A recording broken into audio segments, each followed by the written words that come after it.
कालिका तीज पूजा के बाद विसर्जन कब और कैसे करें, सही संपूर्ण विधि इस वीडियो में आपको प्राप्त होगी। जितना पूजा करना और उसके नियमों का पालन करना महत्वपूर्ण है, उतना ही महत्वपूर्ण है सामग्री को और चौकी को सही विसर्जन करना, जिससे कि पूर्ण रूप से पूजा आपकी परिपूर्ण हो, आपको समस्त सुखों की प्राप्ति हो। जैसे कि हरतालिका तीज व्रत दिन और रात्रि निर्जल किया जाता है और रात्रि भर जागरण करने का विधान है। उसके पश्चात सुबह के समय ब्रह्म मुहूर्त में जब सूर्योदय हो जाए अपना व्रत खोल लीजिएगा। व्रत जो है आप सभी सबसे पहले क्या करेंगे कि चौकी विसर्जित करेंगे, उसकी छोटी सी पूजा कर लेंगे, आरती धूप दीप दिखा लेंगे, सभी देवी देवताओं को धन्यवाद करेंगे, अपनी मनोकामना बोलेंगे और उन्हें अपने लोक की ओर गमन करने के लिए कहेंगे और भूल चूक के लिए क्षमा प्रार्थी होते हुए चौकी को हल्का सा हिला लेंगे, 3 ताली इत्यादि बजा लेंगे। उसके पश्चात आप सभी जो है सबसे पहले मैं स्क्रीन पर दिखा रही हूँ यज्ञोपवीत, आप सभी यह यज्ञोपवीत जरूर से चढ़ाए होंगे। अगर आपसे बन पड़ा तो आप सभी को आवश्यक रूप से इसे जो है अपने घर के सदस्य, जो पुरुष सदस्य हैं, उन्हें पहनने को देना चाहिए। कोई व्यक्ति नहीं पहनता है किसी के परिवार में तो आप किसी पंडित ब्राह्मण जी को दान में दे सकते हैं। उसके बाद आप सभी ने पार्थिव शिवलिंग को विराजमान कर रखा है तो आप किसी नदी, हालांकि नदी पवित्र नदी या किसी ऐसे साफ सुथरे स्थान पर जहाँ पर किसी का पैर नहीं पड़ता हो, वहाँ पर गड्ढा खोदकर इससे सभी चीज़ों को विसर्जित करने का विधान है। परंतु जगह न होने की स्थिति में, पवित्र नदी नहीं है तो कोई दिक्कत की बात नहीं है। घर के जो गमला है ना, या एक छोटा सा पानी का कोई पात्र ले लीजिए, उसमें माटी को पूर्ण रूप से विसर्जित करने की अवस्था में आप सभी छोड़ दीजिए। यह माटी की वस्तु है, माटी में समाहित हो जाएगी, फिर इसे गमले में रख दीजिए। यह हो गया जो है शिवलिंग विसर्जन की विधि। अगर कोई फोटो प्रतिमा ले रखी है तो उसे वापस अपने मंदिर में ही रख लीजिए, वह पूजा के योग्य है। परंतु माटी के शिवलिंग जो है आप सभी विसर्जित कर दीजिएगा।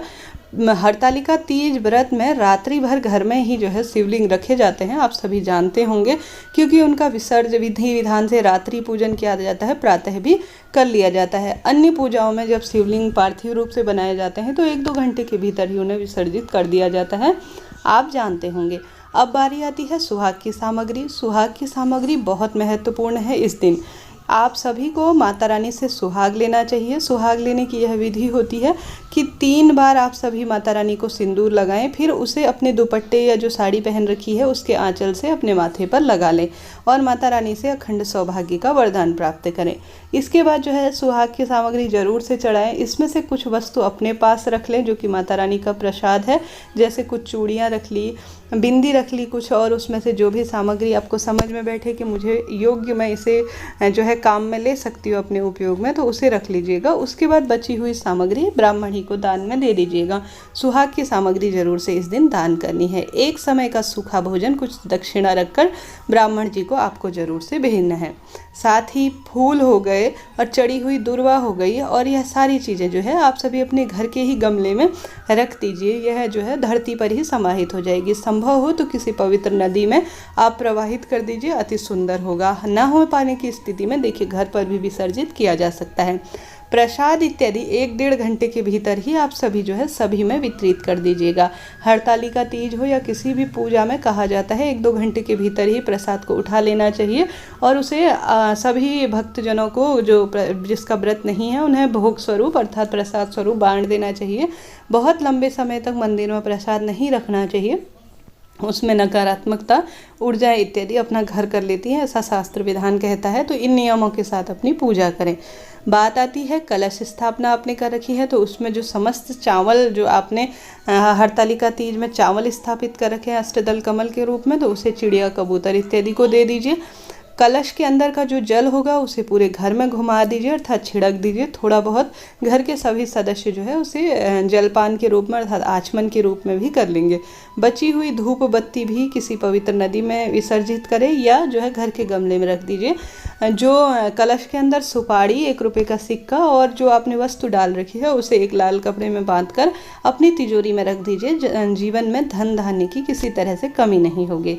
आम के पत्ते या कोई भी कलश के ऊपर रख रखा है तो उसे भी जो है विसर्जित करने के लिए आप घर के गमले इत्यादि में रख सकते हैं। बात आती है पूर्ण पात्र अर्थात चावल इत्यादि की, तो उसे कबूतर चिड़ियाओं को आप खाने के लिए दे सकते हैं। इसके साथ ही यह विसर्जन की संपूर्ण सामग्री हुई, बिछाई हुई जो चीज़ें हैं, या इनमें से आपको कोई ऐसी वस्तु लगती है जो कि किसी के काम आ सकती है, तो ब्राह्मण जी को जरूर से दान में दे दीजिएगा। अत्यधिक शुभ और मनोकामना पूर्ति में सहायक माना जाता है।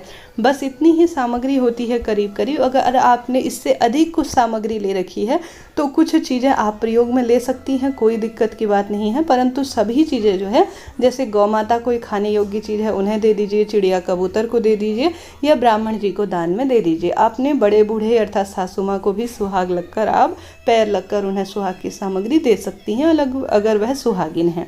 तो इस तरह से यह जानकारी थी। आप सभी जो है जिस स्थान पर भी पूजा हुई है उस स्थान पर एक दीपक जरूर से लगा दीजिएगा, या वहाँ पर आटे या कुमकुम से सिंदूर बना दीजिएगा। ऐसा कहा जाता है वह स्थान पवित्र हो जाता है, दिव्य ऊर्जाएं वहाँ पर आ जाती हैं। तो उस स्थान पर आप सभी एक दीपक लगा दीजिएगा चौकी विसर्जन के पश्चात।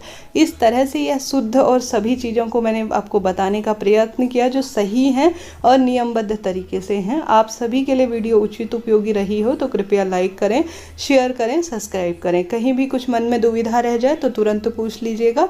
आपका अपना चैनल है। बहुत सुंदर यह व्रत है जिसके नियमों का पालन करना जीवन में सुख प्रदान करने में सहायक है। प्रातःकाल ब्रह्म मुहूर्त में भगवान का स्मरण करें।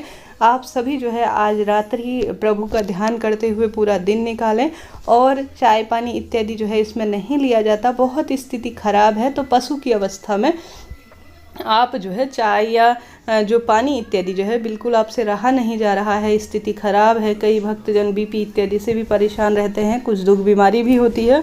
तो ऐसी स्थिति में जो है किसी थाली इत्यादि में भरकर, जिस तरह से पशु जो है जिस अवस्था में पानी पीते हैं, कहा जाता है क्षेत्रों के अनुसार यह मान्यता है, आप सभी को उस अनुसार से जल ग्रहण कर लेना चाहिए, कोई दोष नहीं है। प्रदोष काल की पूजा करने के बाद दिन भर में नहीं पिया जाएगा। गर्भवती कोई महिलाएं हैं तो वह भी इसी नियम के आधार पर पिए, कोई दोष नहीं लगेगा। किसी भी तरह से पूजा का निष्फल आपका समय नहीं होगा। आज की पूजा का शुभ मुहूर्त जो है विशेष रूप से प्रदोष काल में सूर्य अस्त होने से 45 मिनट पहले, सूर्य अस्त होने से 45 मिनट बाद के आसपास का समय प्रदोष काल का समय माना जाता है।